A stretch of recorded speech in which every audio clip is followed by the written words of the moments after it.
I used to think family meant everything, that they'd always have your back, no matter what, through thick and thin. But then, when my entire world shattered, the very people I trusted most just vanished. They left me to drown. The kind of betrayal, that icy, gut-wrenching realization, it leaves a scar. It all started 3 years ago. One day, I was just living my life, healthy, had a good job, planning for the future. The next, everything imploded. I found myself laid up in a hospital bed, staring at medical bills that looked like phone numbers, with no insurance, no way to pay. I was drowning, absolutely drowning. And I thought, okay, this is bad, but I'm not alone, right? I have family. And let me tell you, my family was comfortable. My uncle ran a wildly successful business. My cousin, well, she loved to brag about her multiple investment properties. And my parents? Oh, they never miss an opportunity to remind me how perfectly set they were in retirement. They had money. So I swallowed every last shred of my pride and I reached out. I wasn't asking for a handout. I made that crystal clear. Just a loan. Something to keep my head above water until I could get back on my feet. I even offered to sign agreements, pay interest, whatever it took. I genuinely believed they'd understand. I thought they'd care. But instead, crickets. Or, worse. The same dismissive responses over and over. We have our own lives to deal with. Some of them just ignored me entirely. Others sent these vague, two-sentence texts, practically brushing me off. And a few, the audacity, actually had the nerve to lecture me about financial responsibility, only to follow it up with how they just couldn't afford to throw money away. Throw money away? I just about choked. These were the same people who constantly plastered their expensive vacations all over social media, the designer shopping sprees, their shiny new cars, their freshly remodeled homes. And yet, when I was fighting for my health, struggling just to afford basic treatment, I was suddenly a burden, a problem they couldn't be bothered with. I was devastated.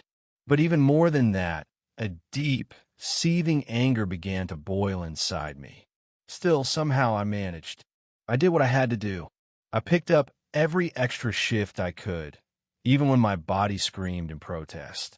I fought with the hospital, negotiating bills down, clawing my way forward. And I got through it, all without them. It wasn't easy. Believe me, there were nights I went to bed hungry, days I thought I wouldn't make it. But I survived. And with every small victory, that anger I felt toward them didn't fade. It sharpened. It became a weapon. Over 2 years passed since my so-called family turned their backs on me. I had rebuilt my entire life, brick by painstaking brick, completely on my own. It was a brutal journey. I worked relentlessly, taking any job, teaching myself new skills, finding remote work, slowly, painfully climbing out of that financial pit they'd left me in. Every single dollar I earned felt like a triumph, a stark reminder that I had made it despite their abandonment. And then, one day my phone buzzed. It was a message from my cousin, one of the first people I'd reached out to when I was at my lowest. The same cousin who had sent me that cold, two-sentence text saying, "Times are tough for everyone," while simultaneously posting glamorous pictures from her luxury vacation in Greece. I stared at her name on my screen, a bitter, metallic taste rising in my throat. But curiosity, that nagging little voice, got the better of me. I opened it. "Hey, it's been forever. Hope you're doing well. Listen, I really need a favor, and I know you're great with finances. Can we talk?" I almost laughed out loud. A favor? From me? After all this time? I didn't reply immediately. Instead, I just let the message sit there, leaning back in my chair, a strange feeling brewing inside. At first, I figured it was some minor inconvenience. Maybe she needed help budgeting for her next shopping spree. But there was something in her tone, a subtle nervousness, a hesitation she rarely, if ever, displayed. So, I decided to do a little digging. A quick search on social media told me everything I needed to know. My cousin had made some monumentally bad investments.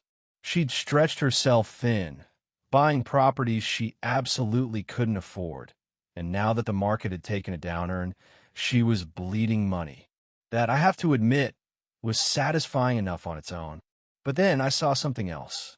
My uncle, the one who had built a wildly successful business, the one who had given me a condescending speech about standing on my own 2 feet, he had filed for bankruptcy.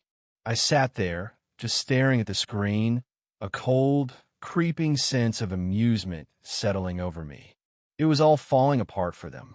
The very people who had refused to lift a single finger when I was drowning were now struggling to stay afloat themselves. And they had the unmitigated nerve to ask me for help. I still didn't respond to my cousin right away.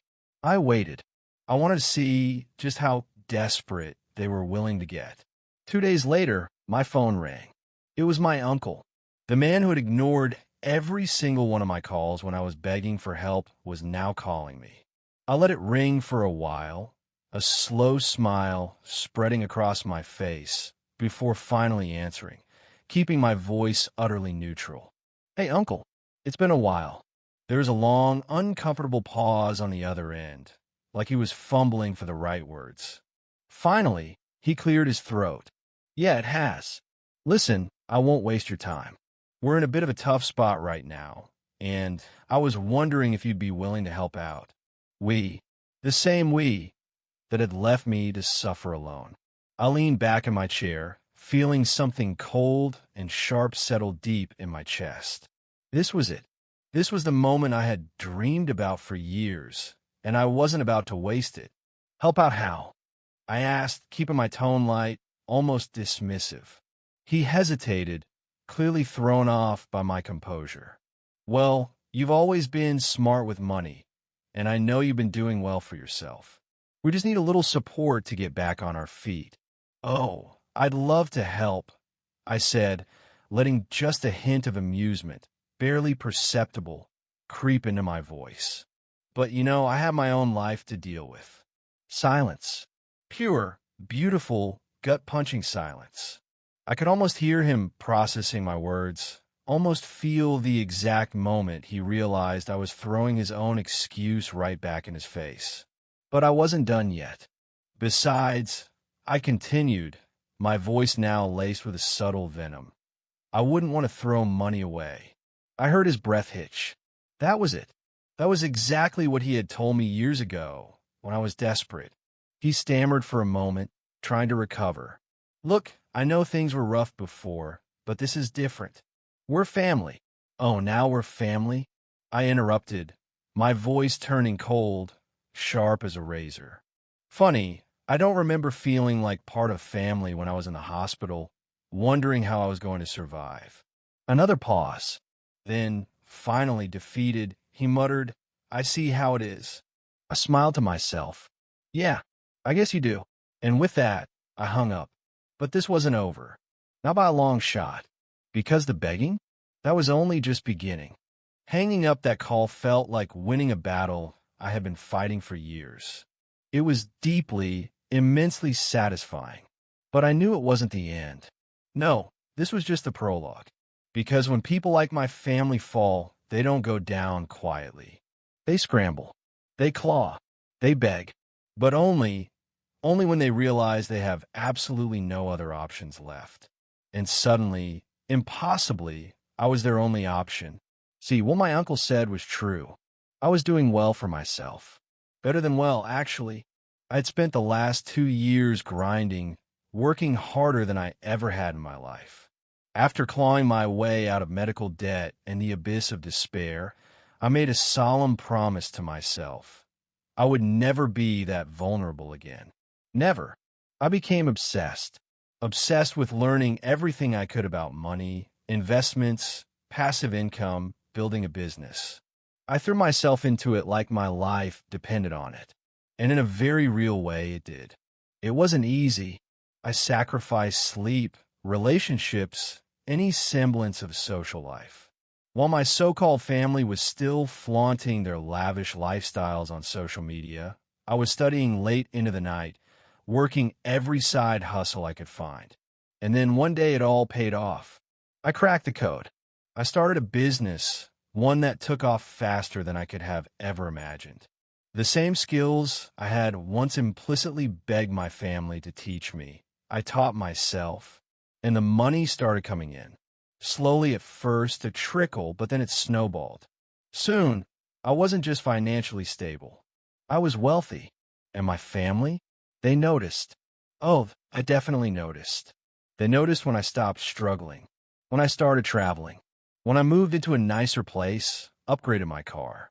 And oh, the delicious irony when I started posting pictures of my success. At first, they watched from a distance. I could feel their curious eyes through their awkward likes and their half-hearted, performative comments. But then, one by one, they started reaching out. It started subtly, with casual messages pretending to check in after years of absolute silence. My parents sent a "hope you're doing well" text out of nowhere. My cousin, the one who had once dismissed me with a vague excuse, suddenly wanted to reconnect. And then, when their financial troubles started catching up to them, the messages became desperate. They weren't just checking in anymore. They needed something. And for the first time in their lives, they realized I had something they wanted. That's why my uncle called me. That's why my cousin had messaged me out of nowhere. They had spent their entire lives looking down on me, treating me like I was disposable, a lesser-than relative. But now I had something they couldn't ignore, and they thought I was going to save them. They had no idea just how much I had changed. I wasn't the same broken, desperate person who had begged them for help all those years ago. I wasn't the struggling relative they could easily dismiss. Now, I was the one with the power, and I was about to make damn sure they felt it. Because the next time they called me, I had plans for how that conversation was going to go. When the phone rang again, I wasn't surprised. This time, it was my mother. Now, let me be clear, my parents weren't destitute. They weren't on the streets. They weren't in any real physical danger. But for the first time in their comfortable, insulated lives, they were feeling the kind of financial stress that I had begged them to help me with years ago.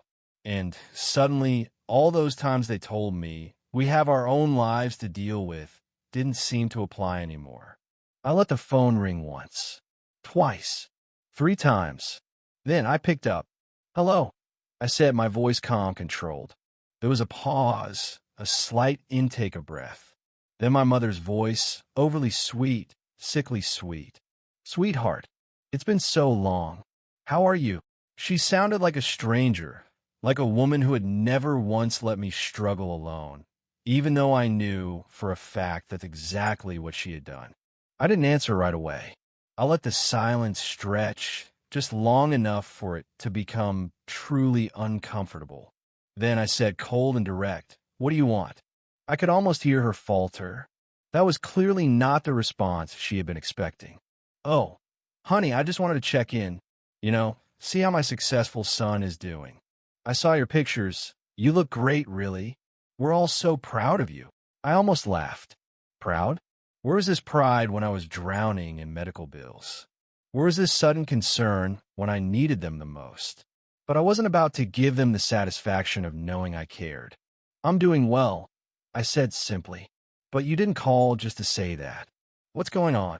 Another pause, and then her voice softened, became more fragile, laced with a carefully constructed vulnerability. "Well, things have been difficult lately. You know how the economy is. Your father's investments took a hit, and, well, you know how expensive things are these days. It's been a little tight." I leaned back in my chair, staring at the ceiling, my expression blank. So, there was a sharp, indignant inhale, like she couldn't believe I was making her spell it out. "Well, I just thought maybe you could help us a little." There it was, the moment I had been waiting for. The same people who had turned their backs on me when I was at my lowest were now coming to me with their hands out, expecting me to fix their problems. I could have given them the money, easily. I could have bailed them out with a single wire transfer without even noticing it was gone. And that's exactly what they were banking on, that I would be too kind, too soft, too guilty to turn them away. But they had no idea how much I had changed. So I smiled, and I said, "No." Silence. Then my mother let out a nervous, disbelieving laugh, like she thought she had misheard me. "Honey, what do you mean no?" I leaned forward, gripping the phone a little tighter. My voice dropped, cutting through her false cheer. "I mean no, Mom. I'm not helping you." The silence on the other end of the line was deafening. But we're family. That, that almost made me snap. I clenched my jaw, forcing myself to stay calm. "Oh, now we're family?" I said, my voice quiet but sharp enough to cut glass. Where was that attitude when I was in the hospital, wondering how I was going to survive? "That was different," she protested, her voice rising in desperation. "We were busy. We had your own lives to deal with." I finished for her, the words dripping with contempt. There was nothing but silence. And for the first time in my life, I realized something truly profound. They didn't regret what they did. They weren't sorry. They just hated that the roles had reversed, hated that I now held the power, and they hated that I wasn't going to let them use me. So I took a deep breath, savored the moment, and said, "I learned a lot when I was struggling, Mom. I learned who I could count on, and who I couldn't." Then, before she could say another word, I hung up. And as I put the phone down, I realized something else. I didn't feel guilty, not even a little, because for the first time in my life, I was truly free. But little did I know, my family wasn't done yet. They weren't going to take no for an answer. And what they did next would prove just how utterly desperate they really were. I should have expected it. I should have known that a simple no wasn't going to be enough for people like them. Because when entitled people lose control, they don't just accept it. They don't take the loss with dignity. No, they try harder. And that's exactly what my family did. It started with messages. At first, they came from my mother.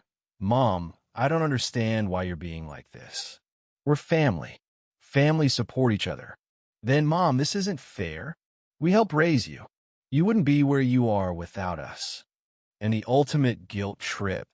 "Mom, just think about it, okay? Don't let resentment cloud your heart." I ignored them. Every single one. Then my uncle joined in.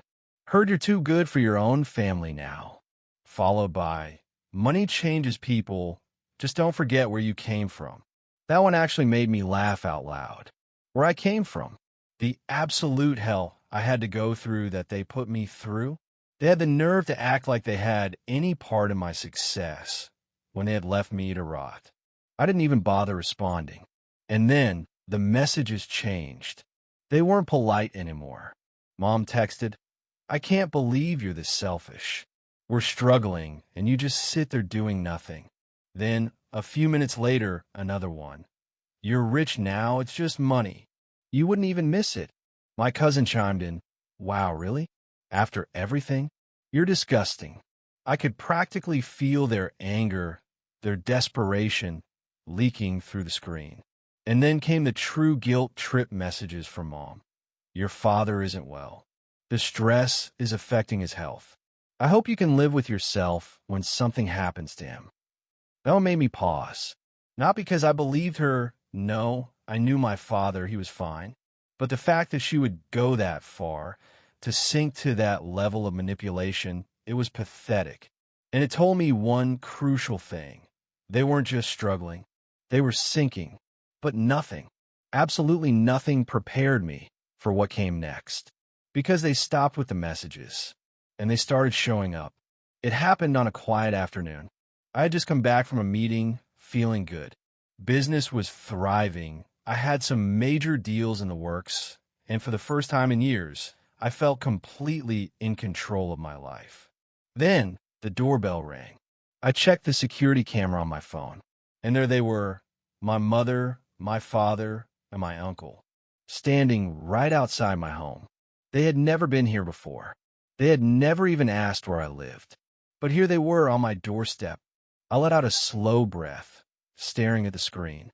I could see it in their faces, the forced smiles, the barely contained tension in their eyes.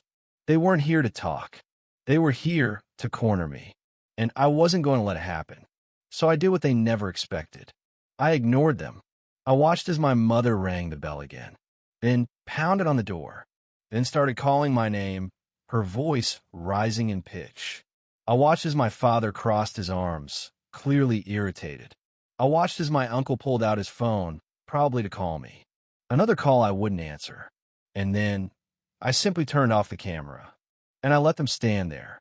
Because if they had taught me anything, it was that sometimes the best response is silence. But they weren't done. Oh no, not yet. Because the next thing they did would prove just how far they were willing to go. I let them wait. 5 minutes, then 10, then 15.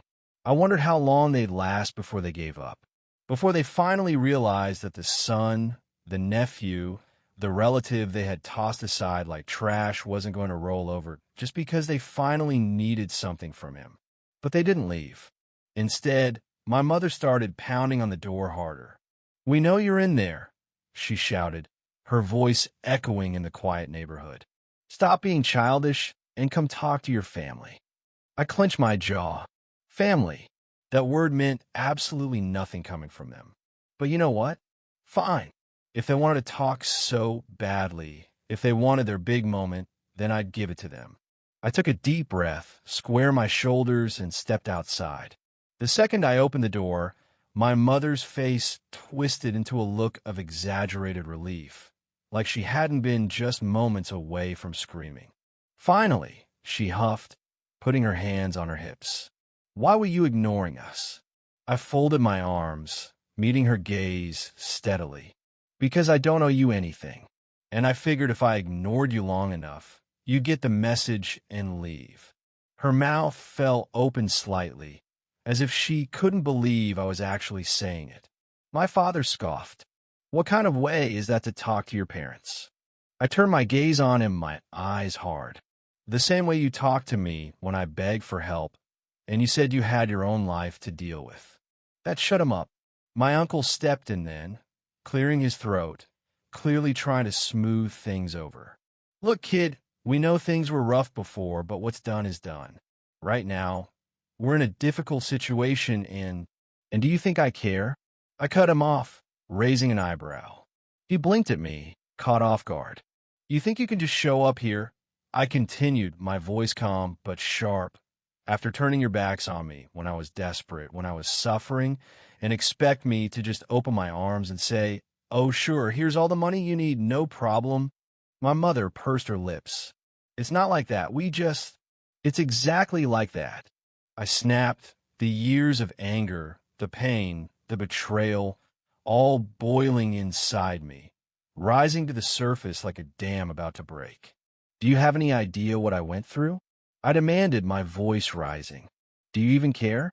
Do you know how many nights I spent in agony, wondering how I was going to survive, wondering if I'd even make it, while you, all of you, sat in your comfortable homes and didn't lose a wink of sleep over it?" My mother shook her head, tears welling in her eyes. "That's not fair." "No," I roared, my voice low but furious. "What's not fair is me nearly dying while my rich family pretended I didn't exist. What's not fair is watching the people who were supposed to love me turn their backs, without a second thought." Silence. They had nothing to say to that because deep down they knew I was right. But I wasn't done. And now, I continued, my eyes burning into them. "Now you need me. Now you're struggling. And suddenly family matters again." I let out a bitter, hollow laugh. "Well, let me be crystal clear." I stepped closer, my voice dropping just enough to make sure every single word hit like a hammer. "You didn't care about me when I needed you. So I don't care about you now." My mother's face twisted into an ugly scowl, her tears forgotten. "You're being cruel." "No," I said coldly, my voice devoid of any emotion. "I'm being fair." She opened her mouth to argue again, but I was done. I turned on my heel, walked back inside, and slammed the door shut behind me with a resounding thud. And for the first time in years, I felt truly free. They pounded on the door a few more times. They shouted my name, called me selfish, heartless. I didn't care. I just stood there, breathing deeply, feeling the weight of their presence slowly fade. And then silence. I checked the camera. They were gone. They never reached out again after that. Maybe they finally understood that I wasn't going to be their safety net. Maybe they just moved on to try and leech off someone else. Either way, it didn't matter, because I had already given them my answer, loud and clear, and I would never, ever look back. You know, this whole experience taught me so much. It was a harsh lesson, a painful one, but a necessary one. It showed me how selfishness can utterly destroy family bonds. I was left to struggle on my own, completely abandoned. And when I finally, against all odds, found success, they came crawling back, their true colors shining through. It's frustrating to see how some people only seem to care when it directly benefits them. But my decision to stand firm, to not give in to their pleas, it was the smartest thing I ever did. At some point, you have to prioritize your own well-being, your own peace, especially when those around you have shown they're only interested in what you can do for them. Sometimes saying no is the most powerful act of self-preservation. And in my case, it was the only way to truly reclaim my life.